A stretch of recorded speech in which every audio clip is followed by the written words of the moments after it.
एक सवाल। क्या कभी सोचा है कि इतनी भागदौड़ और शोर के बीच कुछ लोग कैसे बिल्कुल शांत, स्थिर और खुश नजर आते हैं? जब हर कोई तनाव में है तब भी कुछ लोग मुस्कुराकर आगे बढ़ते रहते हैं।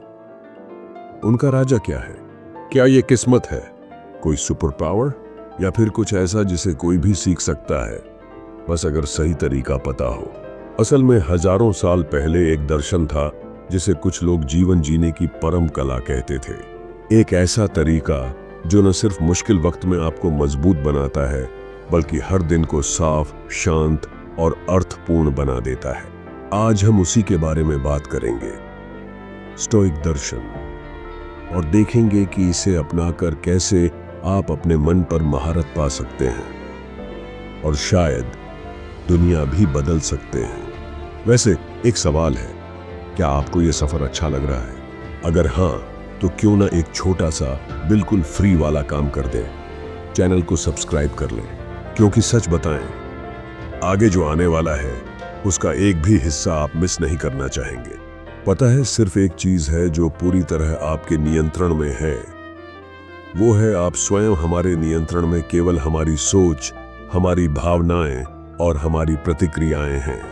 ये हमें दूसरों की राय के बोझ से आजाद होने की ताकत देता है। सोचिए, कितनी बार आपने कोई निर्णय टाल दिया, कोई नया काम शुरू करने में हिचकिचाए या अपना पहनावा बदला, सिर्फ इस डर से कि लोग क्या कहेंगे। यही जाल है जिसमें फंसकर हम बाहरी मान्यता के गुलाम बन जाते हैं।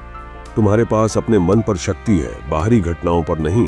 इसे समझो और तुम शक्तिशाली हो जाओगे। इसका मतलब यह नहीं कि हम दूसरों की राय पूरी तरह अनदेखी कर दें, बल्कि यह कि हम अपने निर्णय और मानसिक शांति को दूसरों की मंजूरी से ऊपर रखें।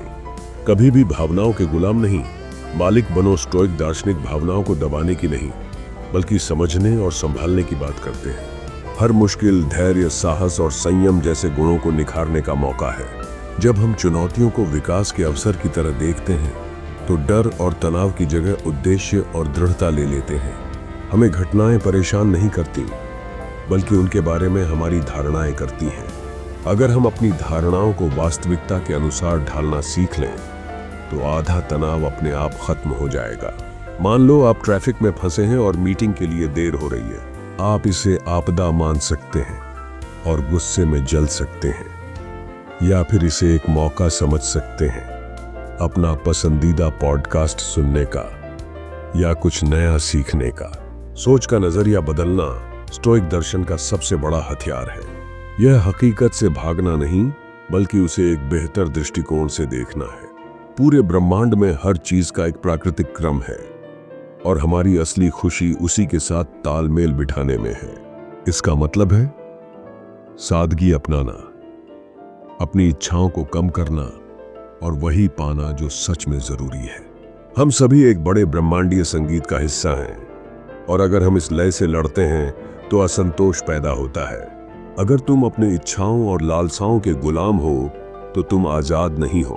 आत्म अनुशासन का मतलब है कठिन होने पर भी वही करना जो आपके मूल्यों के अनुसार सही है। चाहे वो पैसे बचाना हो, सुबह जल्दी उठना हो, या शरीर मन के लिए अच्छा खाना चुनना हो। ये सिर्फ व्यक्तिगत सफलता के लिए नहीं, बल्कि पूरे समाज में संतुलन और भलाई लाने का साधन है।